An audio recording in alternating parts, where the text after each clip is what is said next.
I'm Brittany Lewis with Forbes Breaking News. Senator John Cornyn reacted to demonstrations over the leaked draft opinion that revealed the Supreme Court might overturn Roe v. Wade. Cornyn denounced the pro-choice protests at justices' homes over the leaked draft decision. He also brought up legislation to increase security protections for all 9 justices and their families.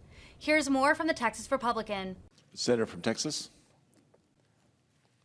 Mr. President, I've never seen so much furor over a case that has not been decided based on a leaked draft dated February of this year, which does not reflect a final decision by the United States Supreme Court. Unfortunately, this egregious leak of this draft opinion has created serious security threats for members of the Supreme Court and their families. Over the last few days, angry protesters have shown up at 3 of the justices' private family homes. Sadly, the Majority Leader of the Senate said he's okay with peaceful protests outside the justices' homes.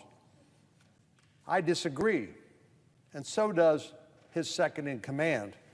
This morning, Senator Durbin called this practice reprehensible. The threats to justices remain high because emotions are high, and the Chief Justice has asked Congress to take action to protect the justices and their families by simply providing the same sort of authorities that the Capitol Police has to provide protection to members of Congress and our families. Last week, I introduced legislation that would do that. I asked my friend and frequent collaborator, Senator Coons, if he would be interested in co-sponsoring the bill to make it bipartisan.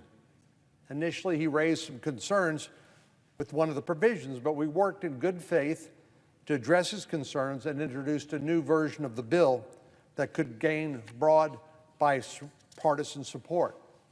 And clearly, we were successful because our bill passed the Senate unanimously on Monday.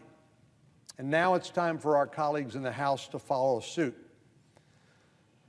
Yesterday, Congressman Issa and Congressman Correa introduced this bipartisan bill in the House, and Speaker Pelosi should act quickly to bring this bill up for a vote as soon as possible. Unfortunately, some in the House disagree. They've chosen to ignore the bipartisan bill that received unanimous support in the Senate and have introduced a partisan version, which is guaranteed to slow down the protections needed by the Supreme Court justices and their families. This partisan bill in the House ignores the good faith work that was being done here in the Senate to build consensus and expands this legislation to include divisive provisions, like potentially extending police protection to the very person who leaked the draft opinion. Well, this stands no chance of becoming law. At the end of the day, here's where we are. The Supreme Court justices and their families are facing serious security threats, and the Senate unanimously passed a bill to provide them with the protection that they need and they deserve.